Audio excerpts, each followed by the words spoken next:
Hello and many thanks for joining us on this edition of the program. I am Imoni Amarere. In the ever-evolving landscape of Nigerian politics, the concept of a shadow government may seem both novel and contentious. Rooted in parliamentary traditions, shadow cabinets are typically composed by opposition parties to mirror the official government and offer alternative policies. Yet, in Nigeria's presidential democracy, which is modeled after the United States and characterized by a clear separation of powers among the executive, the legislature, and the judiciary, the establishment of a shadow government presents a curious paradox. Still, some say the idea is not without merit. In a polity where executive dominance often overshadows legislative oversight and where democratic accountability can be shallow or uneven, the deliberate formation of a shadow government by opposition actors or technocrats, coalitions could reinvigorate public discourse and deepen democratic practice. Such a body, though lacking constitutional recognition, could serve as a vital counterbalance, monitoring the performance of the official government, proposing alternatives, and mobilizing civic engagement. Now, while a shadow government is inconsistent with the structural logic of a presidential system, which does not provide for an official role for opposition governance outside the legislature, proponents say it could become a powerful informal mechanism. It would operate in the realm of political innovation rather than legal orthodoxy, enhancing transparency and responsiveness in an era when democratic institutions in Nigeria are under increasing pressure. This is what sets the stage for a deeper inquiry into the feasibility, the function, and implications of shadow government in Nigeria. Is it an experiment in political accountability, not within the letter and spirit of the law, but in its democratic spirit? Or is it an exercise in political grandstanding by those floating it? Can opposition forces not proffer alternative policy positions to those of government without necessarily setting up a formal shadow structure? Now, what is the practice in other presidential democratic climes? These are questions we'll be finding answers to. Now, a second issue that will engage our attention is the pending bill in the House of Representatives, which seeks to make voting compulsory and mandatory for Nigerians and punish eligible voters who do not vote with up to 6 months in prison.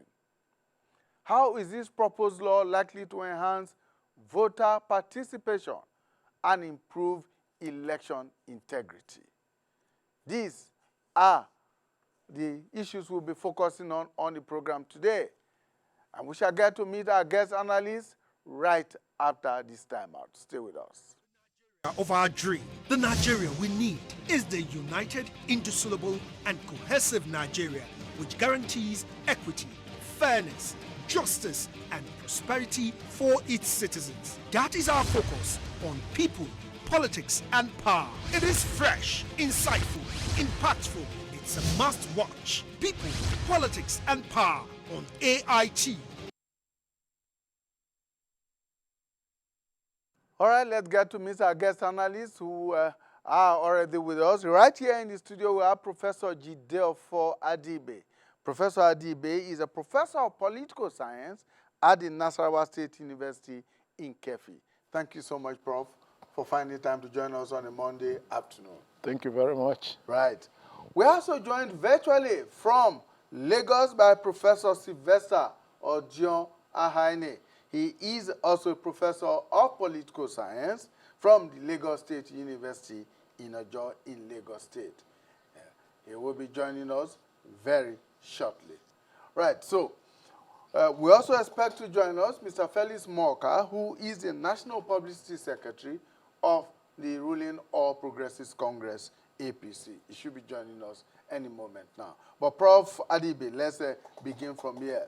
Now, let's begin with the basics. Talking about shadow government. What exactly do we mean, especially in a presidential system? We hear and know of shadow government in a parliamentary system such as is practiced in the United Kingdom. But in a presidential system, it may sound very novel. So what exactly is a shadow government? Well, thank you very much. There are several senses in which you can use the term shadow government. As a parliamentary contrivance or a tool in parliamentary systems of government, it means setting up, usually by the opposition party, the second largest political party, sets up a cabinet to mimic and monitor the government. So it's a parliamentary tool in that sense, but it's also used in a very pejorative sense to indicate, for example, that a government is beholden to other entities that were not elected. Remember in our days we used to talk about Kaduna Mafia, so in such pejorative sense you can also talk about a shadow government. But essentially, this is so much noise, much ado about nothing. When you say a shadow government, there are two key things you have to bear in mind. Who is trying to set it up? What troops does the person or the group have to constitute a threat? So it boils down to what is really a government. It's a set of people who enforce laws over a given territories. Does Professor Patu Tomi, is he in a position to enforce any set of laws? The answer is no. And when people make an argument, as you say, that it is not recognized by our Constitution, if the Constitution does not outlaw anything, it means it's feasible. The Constitution does not say you cannot set up anything. And in any case, the whole idea of shadow government, remove the name, is not different from what NGOs are doing. Budget, the NGO, they essentially, follows governmental policies and critiques governmental policies. Nasri El-Rufai at a point was doing an analysis of budgets of state governments before when he was writing a column for This Day. That was what he was writing on. In other words, he was marking state governments or the commissioners of finance in that sense. So I think that the DSS was the one actually that tries to glamorize the whole thing. It's the DSS, by trying to take Tomi to court, oxygenates the whole conversation and blows it out of proportion. Otherwise, Professor Tomi is a man of ideas. And since, so to say, he doesn't have troops in the Nigerian sense, this is something that eventually will fizzle out. And there's no threat. There's no territory. There's no secessionist movement that is trying to say, look, I'm going to set up a shadow government. It is only in that sense, if there is a secessionist movement, or say, I'm going to set up a government in exile, and it becomes a problem.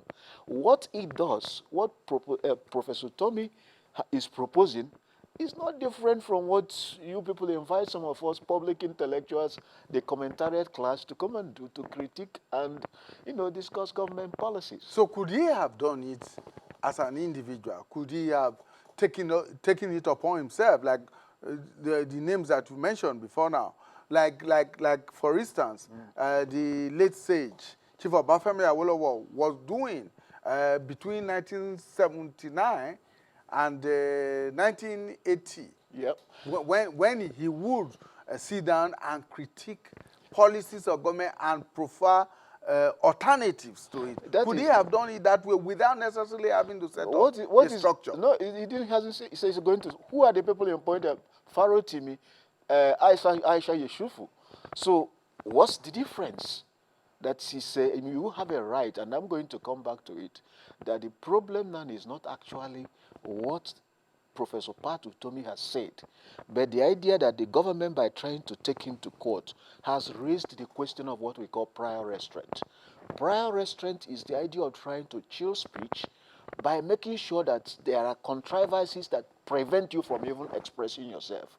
So I think, I mean, you just have to get back to what's the essence of free speech. We say that there are essentially 4 reasons why people defend free speech. In fact, the first amendment to U.S. Constitution, 1795, was that government should not abridge speech, freedom of speech, religion, and other things. So that very act of coming with this type of prior restraint raises that question of chilling speech. The second argument in fact, let me, Justice Wildenholm said something. You know, when you hear about the marketplace of ideas, Justice Wendell Holmes, in a famous judgment in 1919, Abraham versus USA, said, the true test, that it is very important for free speech to be used to find out the truth. And he says something like, the true test of truth is the power of the thought to get itself accepted in the marketplace of ideas. So all the government will have done, all the attack dogs of the government, all they will have done is simply wait. These people are not going to say anything different. And when they bring in the ideas, you profile your own solution. And there is the whole idea, second idea in free speech jurisprudence, distrust of government. Now by the DSS going to court, you also bring in idea of that distrust of government. Free speech is regarded as very essential to make citizens effective participants in the political process. That's exactly what they're trying to do. Offer education. So it doesn't really matter what the name they call it. You can have NGOs that call themselves president of your company. You can set up an NGO and call yourself the president. Does that mean you're trying to become a president? Well, if we have had individuals and even non-governmental organizations, civil society groups, like as you say, from time to time analyze government policies and even budgets, and put it in the public domain. If we have had individuals like you come to the studios or any TV studio and offer your opinion or your views on government policies and programs and critique them, why do we need a formal structure But this is not a formal. It is different. That's where the misunderstanding comes in.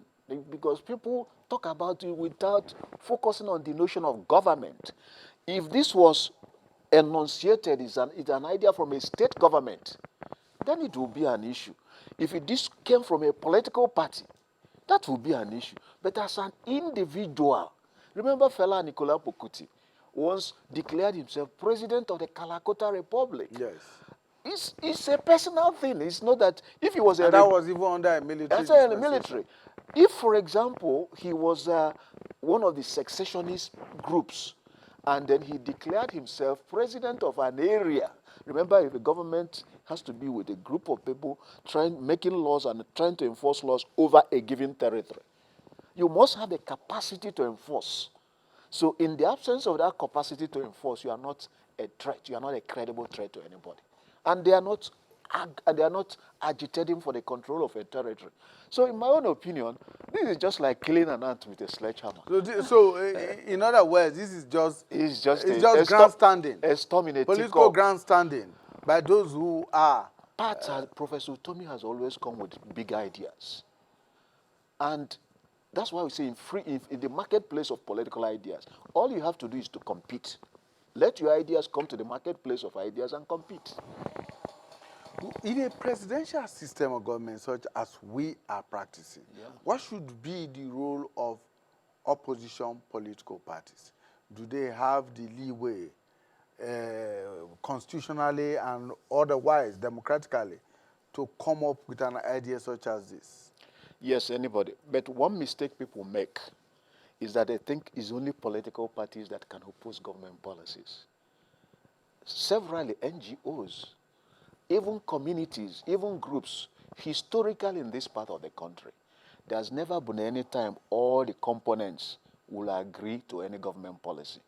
If you look at in the Second Republic, the Southwest was a bastion of opposition to the Shagari government. If you look at Buhari, at least in the area, the Southeast did not agree. If you look at Jonathan and Obasanjo in the first term, the North, I mean the Muslim North, constituted the opposition. So there is always elements that will form into the opposition. So it doesn't necessarily to be that you must be a political party to be in opposition, to play the role of an opposition. All right, let's bring in Professor Sylvester Odiohaine, Professor of Political Science, Lagos State University, LASU, who is joining us now. Prof, thank you so much for joining us now. Good afternoon. First, yes. So, first, let me ask you the same question that I put across to Professor Adibe, which is the concept of a shadow government in a presidential system of government. Is it something that is novel and indeed feasible? Well, I think that politics is often defined as the art of possible. And so if a shadow government is being formed under a presidential system, what it tells you is that the opposition space appears to be empty, and so people are trying to fill that space so that the government of the day, pressure can be brought to bear upon the government of the day in terms of its policies and activities. That is basically what it's all about. People are trying to look at it within the context of formalities. That in a Westminster, kind of government, you have a shadow government, what you call His Royal Majesty loyal opposition, But this is a presidential system being operated in a post-colony where, the rule of law is not respected. You have large-scale, widespread human rights violations. So when the opposition is not active, other elements within the society, social forces can fill that space by whichever method they deem fit to make the government of the day understand that they must listen, to the views and aspirations of our people. All right. Another question that has been asked over time since this development came about is your question about whether a shadow government of by whatever name it is called and by whatever structure it evolves, whether it can actually serve to improve governance and governance systems and processes in the country, and of course, whether or not it can also help in monitoring public office holders. I think it can. For example, in a country, like ours, where you have a very warped elite, they actually need dissent. They need formal opposition, to get things right in terms of policies and all of that. If you have the shadow elements engaging with each of the ministers in government and even the president at that level, that gives them a view, an alternative view of what ought to be done. What should be done rightly, what ought not to be done at all. So for me, it also be a welcome development where government is sensitive to public opinion. And it is not to perceive opposition voices as if they are opposed to the government or they want to remove the government. No. What they are trying to do is that within the specific functions of government, the purpose of government, the government of the day is being reminded of its own duty, what you are supposed to do, the greater expectations, of the public. That is what this kind of shadow government under so-called presidential system, should do, and I think that they are trying to do. There is nothing subversive about it, the way it is being perceived in government, government cycle. The government should be happy to have, its citizens, most enlightened one, giving them an alternate view of every policy that they are trying to embark upon. So at the end of the day, Nigeria ought to be the winner in this circumstance. Prof, can a shadow government of this nature also amplify political noise? Can it degenerate to the amplification or amplification of political noise making by those who are setting it up? Well, I mean, it's already doing that because of the way they are reacting. Unfortunately, the Nigerian ruling elite, is always, how do I put it, hysteric when it comes to public opinion. Public opinion should be seen as something healthy, for democracy. The Tokmevai talks about the associational zeitgeist, which is usually very good, for democracy, liberal democracy at that. So I think we should embrace it. Whether those in government who are sycophantic want to look at it from a different point of view, it doesn't matter. And I think that the public space is a marketplace of ideas. And so let the Patutomi and his gang, begin to pump those ideas that can help improve governance in Nigeria into the public space. And that is all. If government have a better alternative, they should also sell it, to the larger, body politic. Put differently, Professor Adibe, can the formation of a shadow government, a structure of this way, can it avoid becoming a platform for political propaganda? Well, democracy by definition is a noisy enterprise. And I still get back to the basic, which is that it's a very personal contrivance, which is Professor Tomi has talked about his own shadow government. Tomorrow it might be you. You can decide to set up a shadow, whatever name you want to call it. The difference now is that people are attaching the word government to it without knowing that it is an oxymoron. It doesn't make sense. Because for you to be a government, there must be a territory over which you are ruling. So which territory? There must be some capacity to enforce some rules. Which capacity do you have?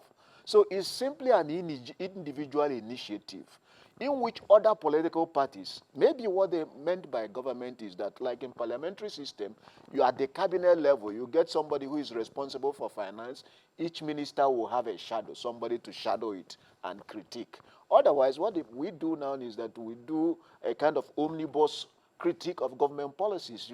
Whatever they bring up, you have people who come around to critique or analyze the policies. So I don't think democracy is a noisy enterprise, and government should have actually done better. Instead of showing hysteria, especially the ESS, it's the way it's gone to court delegitimizes itself in the eyes of the Nigerian public. It's not the kind of thing it should concern itself about. Could it be because of what we have just said now, the fact that those floating these call it a shadow government? That's what I'm saying. But then there is one thing when you want to assess threat. Before you want to assess whether a threat is credible, you have to look at the source of the threat. Now, if a state governor or a rebel group controlling one or two areas makes such a proclamation, then it constitutes a threat. But for someone like Professor Tomi, an academic, who has not even, you cannot say, people can question where is your troop? How many followers do you have? And can you sustain it? Do you have the resources to do that? This is simply one of those academic initiatives that you can say there are no troops, so to say. And for DSS to DSS unwittingly has oxygenated the conversation. And even if you say Pat Utomi and his group, you no longer have shadow government, it's just the government. Other groups can come around now and put it in a more fanciful name and say, now we're going to take on the government because this has, caught the mood of the people. And that's because of complete misunderstanding and complete hysteria about any move, tendency to protect the regime in power rather than to do things that will serve the general public and protect the democracy. All right, Professor Heine, let me bring you back in now. I mean, there have been a lot of arguments about the fact that the presidential system of government and the constitution that we operate at the moment does not create room for shadow government or shadow anything by whatever name it's called. But does the constitution itself also prevent the creation of such opposition or shadow whatever to take on government? I think to begin to approach the matter for the point of the Constitution is to miss the issue. The civil society is a space for creativity. When the civil society in Senegal itself was dead, when the opposition forces were contending with party socialism.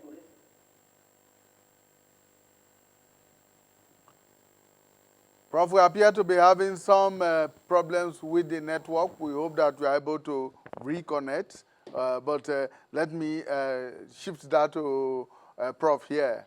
Whether or not the Constitution completely forbids the creation of such If the Constitution, platforms. if the Constitution has forbidden such, if the Constitution is silent on that, which appears to be the case, it doesn't mean it's outlawed. Because Constitution says freedom of speech, freedom of expression, freedom of movement. So now at what point has this expression of freedom constitute a threat to the government? That's the question. It's not for me. I am more concerned about this thing I mentioned, prior restraint. That once you allow this prior restraint, that even before you speak, because you can use threat of defamation action and all this kind of going to courts to chill speech and make sure that people don't come up with things like that. We call it prior restraint, and it's actually very dangerous, and it will remind man, remember that the German Lutheran pastor, the reverend who wrote that confessional. First they came for the communists. I didn't do anything because I wasn't a communist. Then they came to the socialists. I didn't say anything because I wasn't a socialist. They came for the trade unions. I didn't say anything because I wasn't a trade unionist. They came for the Jews. He didn't say anything because he wasn't a Jew. And when they came to him, there was nobody to speak for him. So it can start by this type of, we don't want what now they call a shadow government, which means really nothing. And the whole point is that every idea you think of can be construed as an incitement. Every idea. And I go back to that Wendell Holmes, and another judgment he gave in 1925, Kitlover versus New York. He said, every idea you thought it can think of can be construed as an incitement. The difference is just simply the enthusiasm of the speaker for the result. So if today they say shadow government is a threat, tomorrow they can say me coming here to say DSS was hasty is trying to bring them to disrepute. And all the other people that are activists and government apparatchiks that are defending and calling people names, one day it might turn out that what they said, they will become victims of the same, and there will be nobody to defend them. Well, the flip side of that, Prof, is how the public can also hold a shadow government structure accountable. But I will come to that. I'm informed now that we have been joined by Mr. Felix Morka, who is the National Publicity Secretary of the All Progressives Congress, APC. Thank you so much, Mr. Morka, for joining us. Straight away, what would be the attitude, or is the attitude of the government of the day to the idea of a shadow government being put in place? Thank you very much for having me. Now, I think I would like to begin by distinguishing two competing understandings of the discussion we're having today about the shadow government. One is the form of the declaration by Professor Patutomi, and the other is maybe the substance of what he meant to offer as content, within.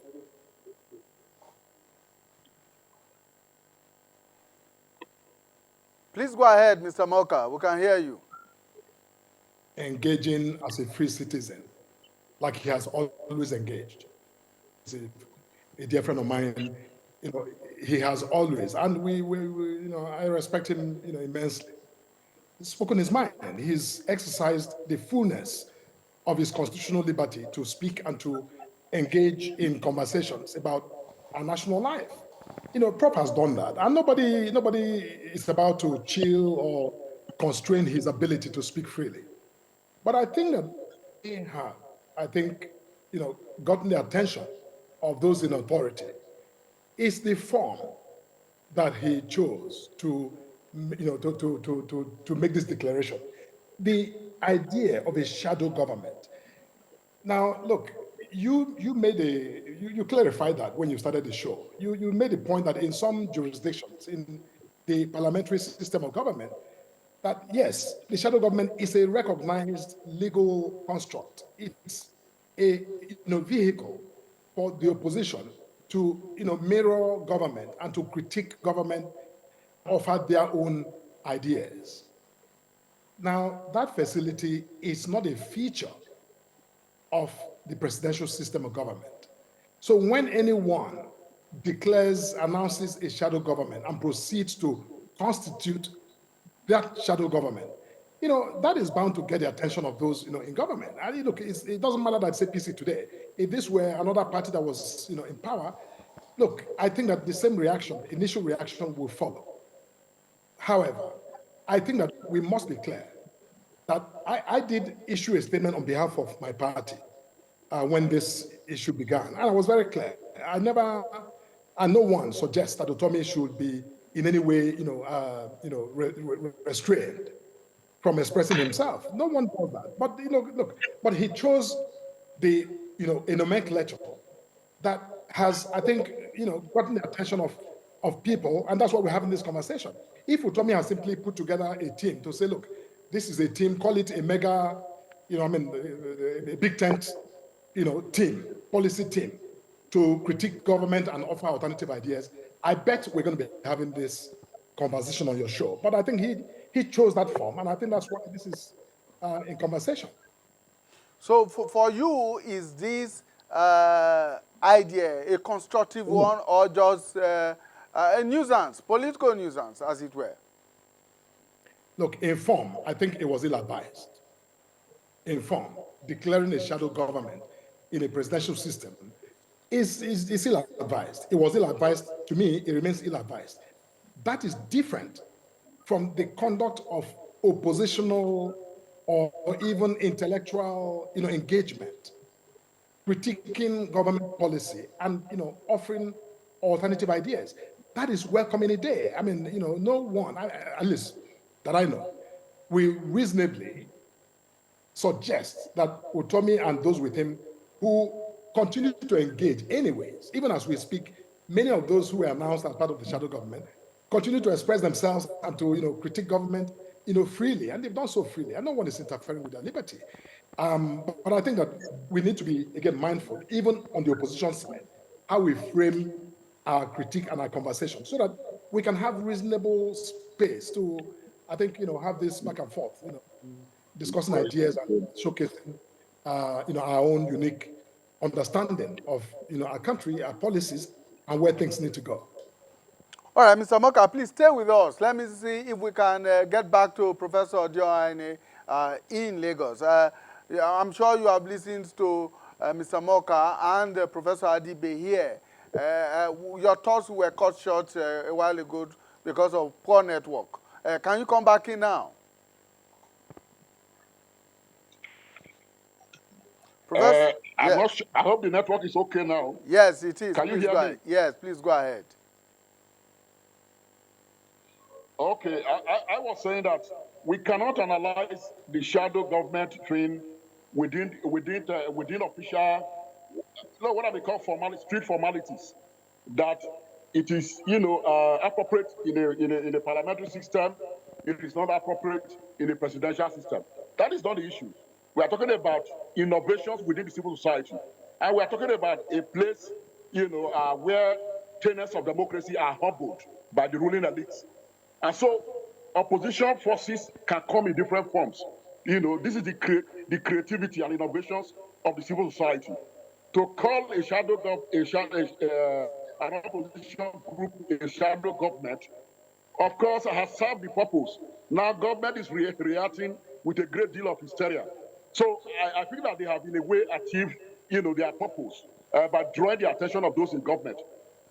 The point that made me fall is that I think that the ruling elite in Nigeria should be happy when the most educated strand of the society begin to engage their policies. They have a lot to learn, to improve their policies, not the question of controverting whether you have to employ the world government or a mega group, before you can be accepted as normal.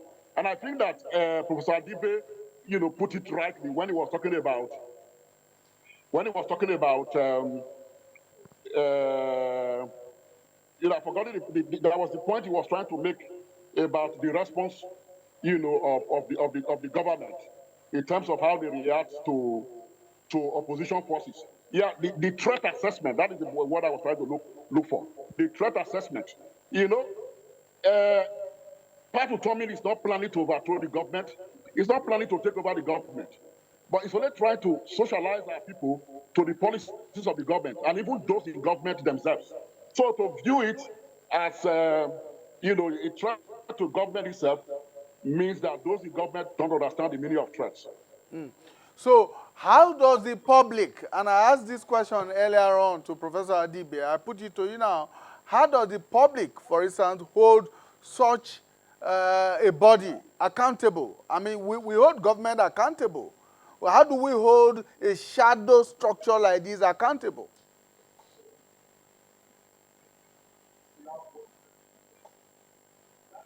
Professor Akaine. Yes. When you talk about accountability, I think that the shadow government, set up is in the public domain. So they are accountable to the Nigerian people, not, to the government of the day. In the sense that people are there to scrutinize what they say, what they do, and the rest of them. Nigerians are not stupid. They profile the activities of every organization, and they profile even the leadership of those organizations in terms of integrity, in terms of consistency, and all of that. So if at the end of the day they are not living up to expectations of the public, that for me should scrutinize them, then of course they will lose the followership, they will lose the acceptability. And that is the way it happens. And so when they talk, nobody take them serious at the end of the day. All right, let me bring back Mr. Moka. This time, Mr. Moka, let me take you to the pending bill at the National Assembly that makes voting mandatory and compulsory, and in fact, proposes to prescribe punishment for eligible voters who do not vote on election day. Many have said that this is anti-democratic. What are your thoughts on this? No, I have my personal views on the matter, but I'm here speaking for my party, and I think it's not a subject that I'd like to comment on because it's, right now in debate and in discussion and review at the National Assembly. I wouldn't want to say anything that may be misconstrued to mean, me declaring a position of the party on the subject. We have representatives who are elected by the people, who have the full authority of their constituents to represent, views and take positions on this matter. So I will cede that conversation to them at the National Assembly. All right, Professor Adibe, let's bring you in here now. Is this the best way to engender greater voter participation in elections? I hope you give me 30 seconds to first respond to Moka's position on the form. My problem with that is that, do you know when the APC, when they were in opposition, Rotimi Amechi threatened to set up a government in exile if the election was rigged. Now, Jonathan did not do anything because if Jonathan had acted, that would then qualify to what I called prior restraint, punishing people before the law, the law is broken. So that distinction when he was talking about form, he must bear in mind that at that time it was a political party contesting for power that met that threat. I will form a government in exile. Some people will call such shadow government or secret government. So that form, I think it has to go back to why, it's people like us are very apprehensive that is prior restraint about voting, the bill in the voting. There are countries like Australia where it is mandatory that you vote. It is a different scenario in our own case where people are skeptical, largely skeptical, on whether their votes will count. So in this sense, I think you don't put the cart before the horse. You first of all try to build confidence in the electoral process. It is only when confidence is built in the electoral process and that people start to feel that their votes will count, that then invariably people will start going to vote. I agree, there may be a point where government you will use a number of incentive structures, to engineer, to fight voter apathy. But for me, it is not now. The whole thing is a charade for me, many people don't even believe in the process. They don't believe, even the voters, the whole idea of commodifying your votes, selling your, people don't see it as anything. They say, well, since the votes don't count, whatever you get now is it. So let us start from the fundamental, and then we can, at a point, address voter apathy. But for me, it's not now. Professor Heine, do you think that this bill could potentially cure the whole challenge of voter apathy in Nigeria? And of course, I also want you to take on the second aspect of it, which is, of course, the bill prescribing punishment for eligible voters who do not vote. I think the whole thing, the legislative process is misplaced. Uh, in democracies, the behavior of the citizens are also a barometer for measuring the trust they have in their government. And so for you to legislate, voting, when the electoral process in Nigeria is seen as fraudulent, seen as not, transparent enough, is a misplaced, priority. You don't put in place laws that you cannot enforce. All over the world, there's a trend of low voter, what you call, low voter apathy, low voting, low turnout in voting across the world. And so statesmen are able to then measure the level of trust, that their people have in their government. And therefore, on the basis of that, take remedial measures to improve policies. So what we are doing in Nigeria, for me, it appears that the legislators don't have any business, more important to do than starting the legislative process to ensure that voting, becomes mandatory. Because withholding your vote, in my opinion, is also a way of resisting government policy, of, showing disapproval of policy processes. So for you now to legislate that into a law, I think it's misplaced priority. It will not work, and ordinarily it ought to be dead on arrival. All right, let me bring Yeah, back may I Mr. continue? Moka, to this discussion. About this time, Yes. I'm taking you on the first issue, which is the whole question of a shadow government. Do you think that this is coming up because the public or the Nigerian people are losing some confidence in governance generally, and that maybe government is not having enough engagement with the public? No, you see, first, before I answer your question specifically, let me piggyback on what your guest said about, Amechi and his threat to declare, government in exile. Now, just to be clear, that no one in the All Progressives Congress has ever, declared or even attempted to declare a shadow government or a government in exile of any kind. Now, look, in a democracy, they're bound to have conversations, like we're having right now. And I think I agree that.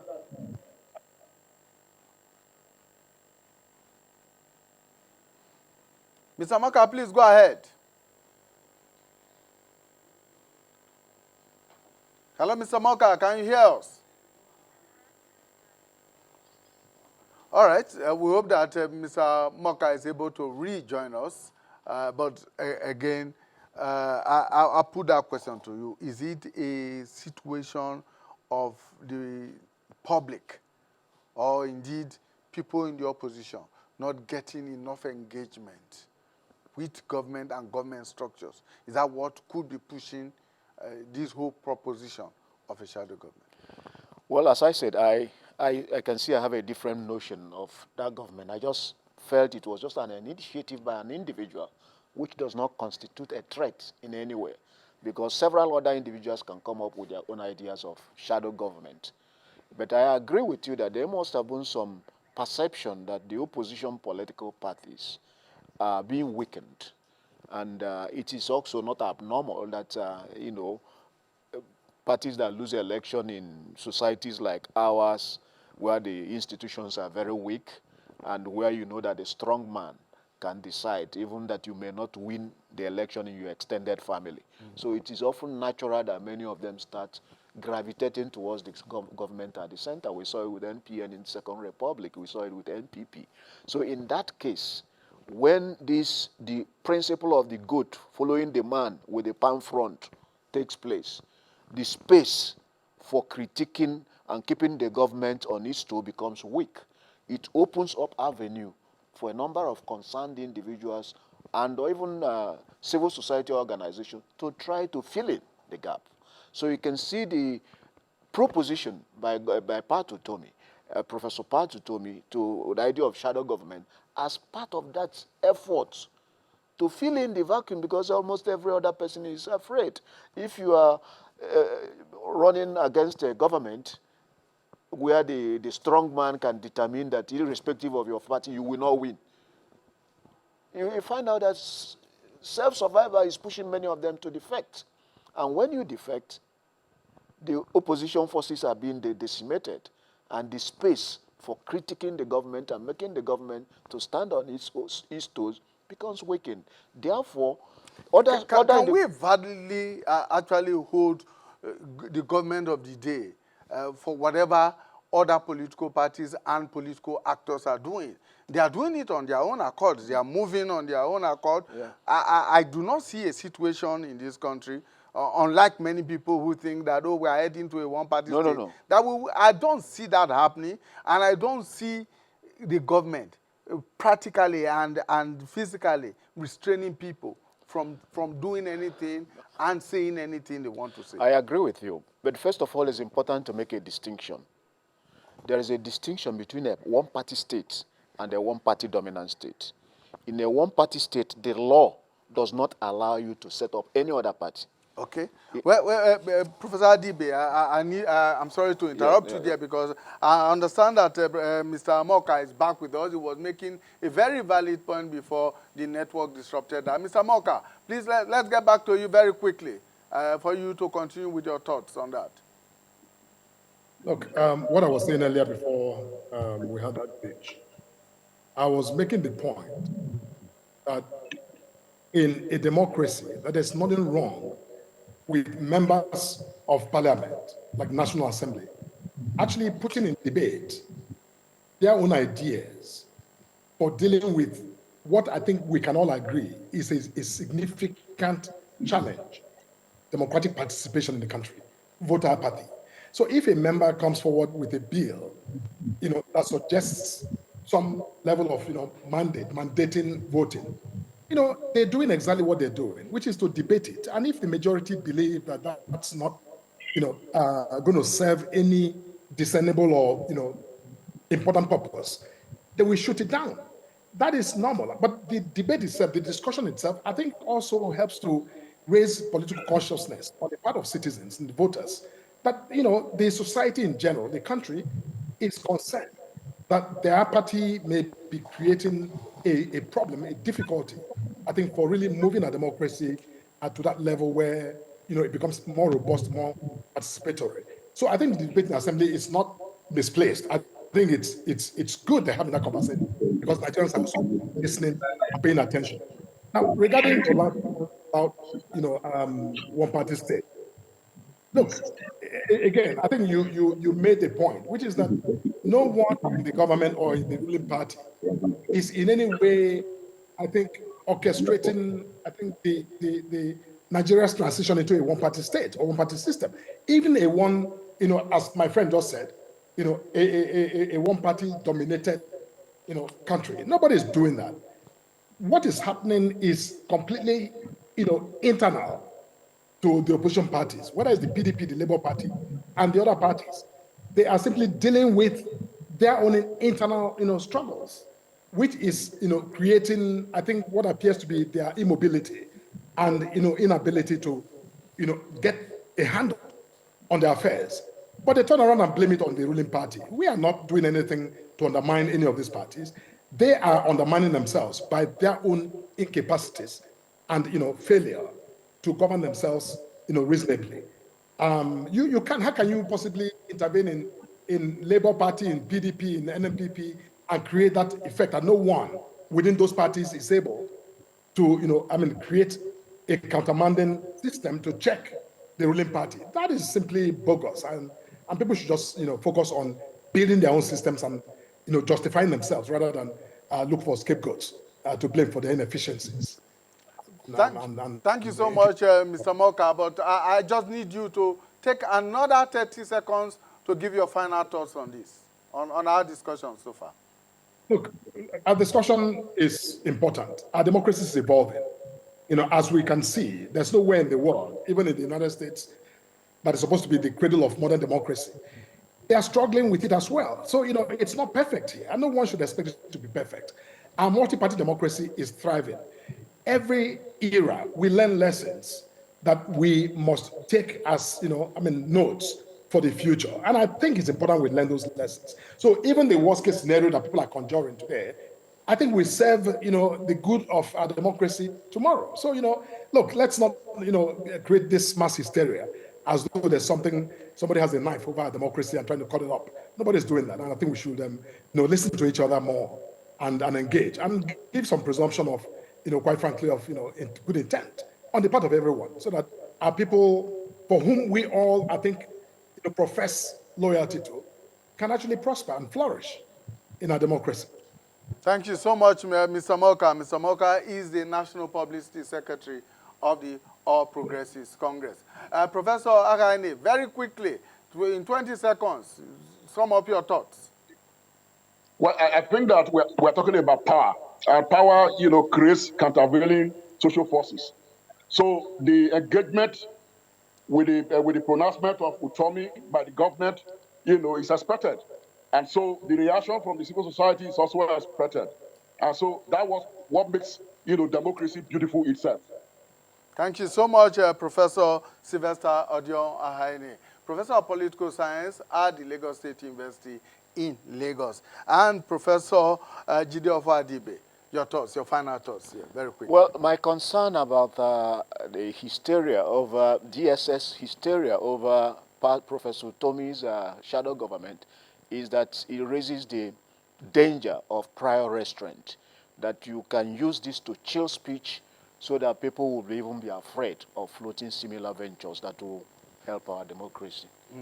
I'm sure that you didn't mean when you said that the DSS is an attack dog. It is not. No, I didn't say it's an attack dog. Okay. No. I say it's a hysteria because they took them. And the whole idea, there are several ways you can chill speech. Now, that's prior restraint. You make sure that you more or less stop people from, you make it against the law before even they express it. Okay. That's what I say. Thank you so much, Professor Jide Ofadibe, Professor of Political Science at the Nasarawa State University in Kefi. Thank you so much for your time. And of course, as always, we say that the views expressed by our guests on this program, and indeed on any of our programs, are their personal views and not the views of the corporate entity called Africa Independent Television. Thank you so much for investing your time with us. We'll see you again when we bring you a fresh edition of the program, People, Politics, and Power. Bye for now.